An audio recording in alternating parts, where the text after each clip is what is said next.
Welcome to Gaming Top Down. Today we're going to be looking at Fall of the Mountain King by Burnt Island Games. This was designed by Adam Dalton, and it was a prequel that came out after In the Hall of the Mountain King. This is a kind of complex, medium weight game about building this tableau of cards in front of you to try and fight off all of the gnomes that are invading your realm. You play as the trolls, and the trolls do not like the gnomes. So whoever can get the most points from controlling different regions or some area majority, kicking the gnomes out with some fights. Some of your trolls might die valiant deaths, which also gives you points. Yeah, it's kind of a unique game in my opinion, kind of the combination of things going on. The theme isn't that unique, but I think this is the first game in my collection that's about trolls and gnomes. So anyways, excited to unbox this game today, take a look at the components and see, yeah, just what is going on inside the box. So without any further ado, let's get the lid open and see what is in there.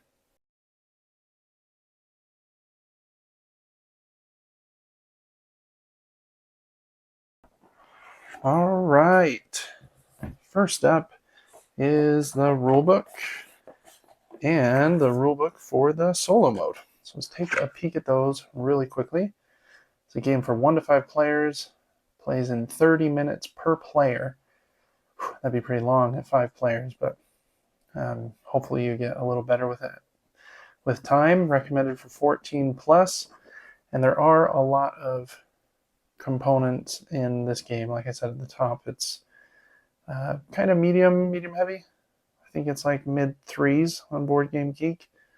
Lots of pieces. This is the regular retail version, which I sometimes prefer depending on the difference between the retail version and the kind of deluxe Kickstarter version. This version came with wooden pieces for the trolls, the champions, and the gnomes instead of miniatures. But I think that these wooden pieces look really great, so I don't really feel much of a downgrade in that effect. I do think that this is double layered in the deluxe edition, and I do like a good double layered board. So there are some perks to that version too. Lots of pictures here in the rulebook. General setup, player setup, how to play your ancestry cards, how the battles work, doing minor and major actions, attacking the gnomes, seizing control when the gnomes come out. Yeah, like I said, there's a bit going on in this game where this is a fairly big rule book with kind of small text, and we're coming up on pages 14 and 15 and 16. Cool. Okay, the solo mode, they say plays in an hour. Some changes in setup and gameplay changes, end of wave changes, and how scoring is done in that mode. Looks like they have a standard, an easier, and a harder mode, which I appreciate in a solo mode. Cool. All right, we got, instead of, what do they call this, desiccant in a packet, this is just a strip. Interesting. Anyways, we got lots of punch boards. Oh, I guess just one. What the heck? I thought there were more. Yeah, a single punch board. These pieces are the, what do we call them? The elite trolls. And I believe that they kind of slide over the base of the wooden meeple for the elites. We'll try that here in a minute just to make sure that that works here in the retail version. That is how they work in the version with miniatures. And then these tokens go on the board upside down, I believe. And then sometimes you might be able to peek at the value underneath, which is a mechanism I have kind of liked lately after playing Fractured Sky a bit. Secret information. Feels good to know something that other people don't. So yeah, cool tokens. Guessing this is a first player token, this little hammer here. They feel good. They're not linen finish, but they feel sturdy. So there are those. We'll come back to those in a minute. In fact, let's choose our favorite. How about, yeah, this green guy. He looks funny. I do like a green character. He's got a bunch of arrows stuck in his shield, and we'll see if that slots on the bottom. One of those meeples when we get there. All right, next up, before a lot of pieces, is the board. Let's open it up. It is double-sided, it looks like, probably based on player count, I would imagine. Determines, yeah, this is side, let's flip it the right direction. It's for a 2 to 3 player game. These are the different regions, and those gnomes will come in the doors trying to kind of attack your area. Okay, and then the other side is for 4 to 5 players. And yeah, it's just a bit bigger, more regions, it looks like. So, cool looking board. Has this volcano kind of as the center. And I think that I like the colors, and it looks good just here from the top. And it does have icons for color blindness. Appreciate that as well. I'm not colorblind, but I know that that is a thing that sometimes is a struggle in board games. All right, let's leave that board right there while we look at the rest of the pieces, of which there are many. First up is a baggie full of baggies. Lots of baggies. When I'm setting this away, those will be helpful, but for now we'll just skip them. Okay, where to start? Let's do the cards last. Lots of wooden pieces, like I said at the top in this game. Let's look at some of these first. These are the pieces for the gnomes. They'll enter through those doors, and I think they look really cool, being these wooden discs. And then on the bottom is some value. I think maybe just ranging from 1 to 3. What have we got here? 3 and 2. I think there are some that are just 1. Yeah, I see a 1 in there. And so they enter like this. You don't know what's on the bottom, but you can sometimes peek at them to know if you have enough strength to defeat them. And I think that can be helpful information for you to know, but maybe your opponents do not know. So those are cool. Really like those. Again, I kind of like those wooden tokens. Maybe even would prefer them to the minis, not sure. Okay. Let's see, what is the most boring of these? Well, these look cool, actually. These are the hero pieces in, how many colors we got here? 5? Blue, green, pink, yeah, yellow, and gray. They look like a big troll holding an axe. And they have that leg lifted. Let's see if our little piece here will slot in there, and it looks like it does. That is pretty cool. So you can keep track of which of the heroes has which abilities and is owned by which player. Yeah, those are fun. Interesting idea there. And I'm glad they were able to keep that in the retail version. Cool. Alrighty. Those are the hero trolls. Let's get them back over here. Okay. Then here are just a bunch of just small discs. Not sure exactly what they are used for, but they probably are used to track your turns. You place them on your ancestry cards to track what you have already taken or done this turn. Maybe that's what these are for. So anyways, just some small discs in the 5 player colors. Then a couple bigger discs, probably for scoring, I would imagine.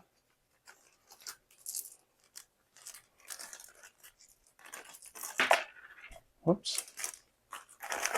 Okay. This is a big wooden piece. I wonder if it goes on that little time track, which we should find here in a minute. We'll skip ahead a little bit. My guess is it goes on here. This track determines when the gnomes are going to come in. They will always come in at the end of the round. But if this piece passes this line here, then they also storm in. So I think that is where that goes. Nice big piece with some cool art printed on the top.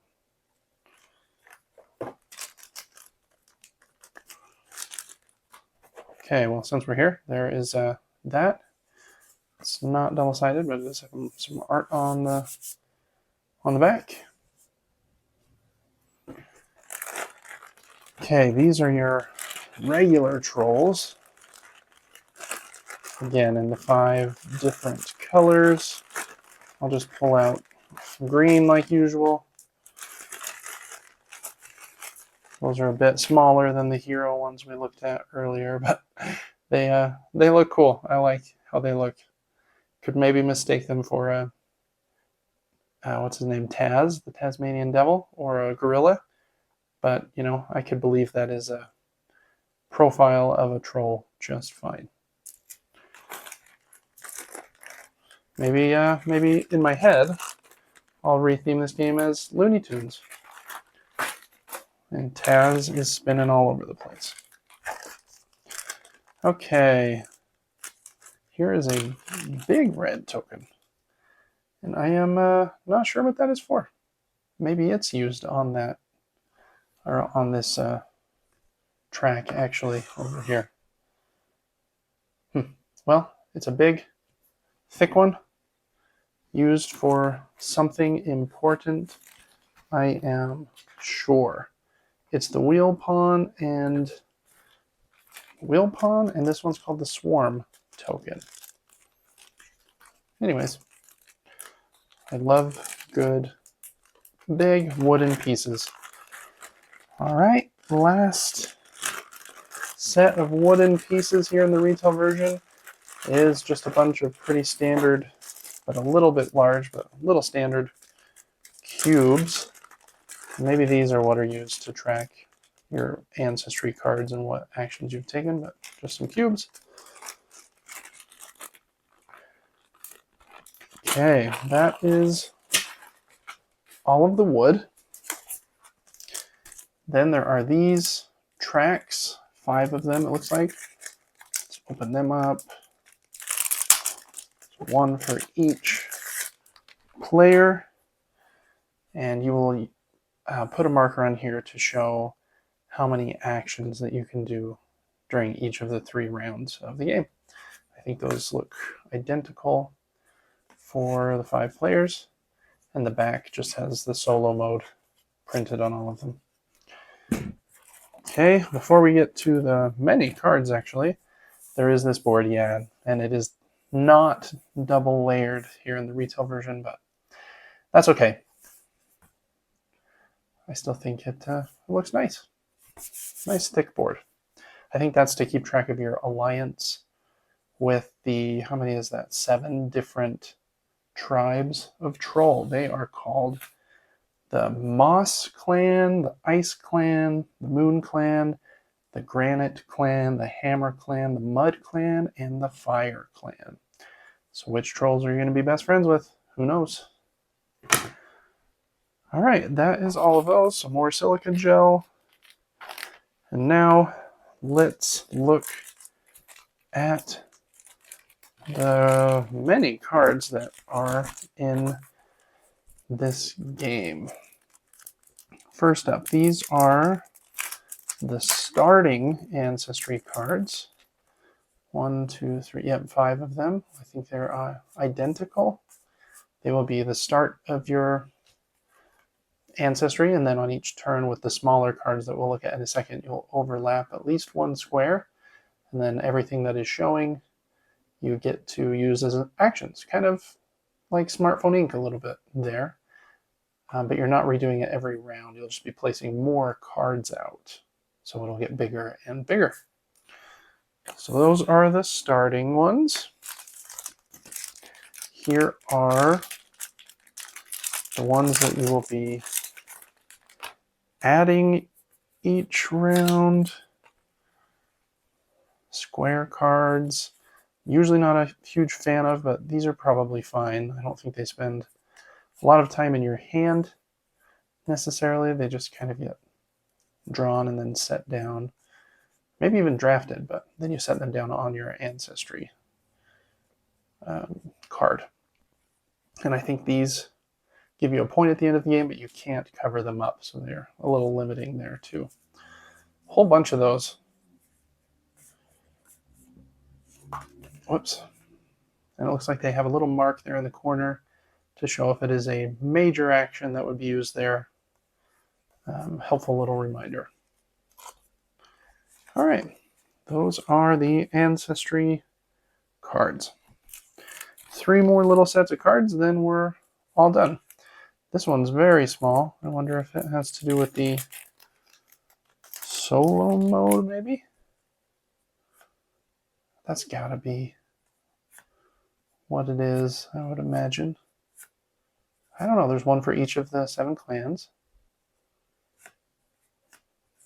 So maybe this isn't the solo mode, but it's very small cards, one for each of the clans. Some more small cards. Maybe these are for the solo mode.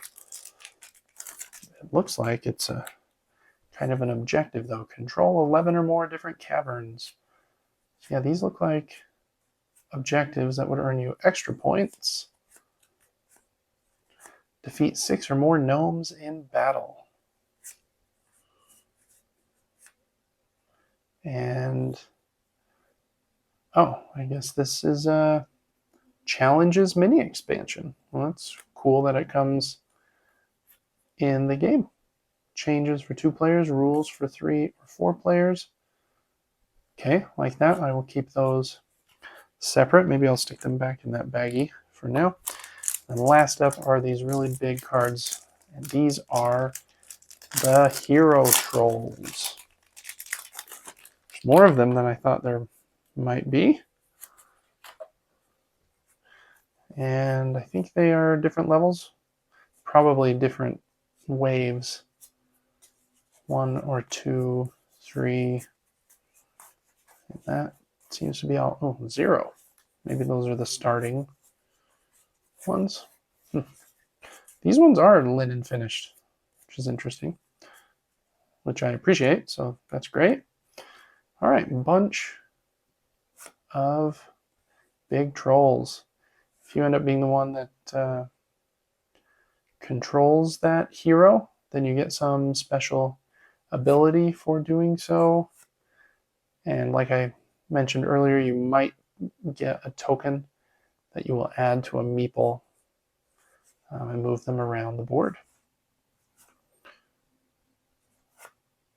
The art in this game is a little, I don't know, a little serious and dark for my taste maybe, but it is good art. I think it looks nice. And I don't want every game to be like happy-go-lucky, so a welcome change. Zancor, Sigdan, Imbolg, some interesting names here. Lagrid, Fenwin, Rekka.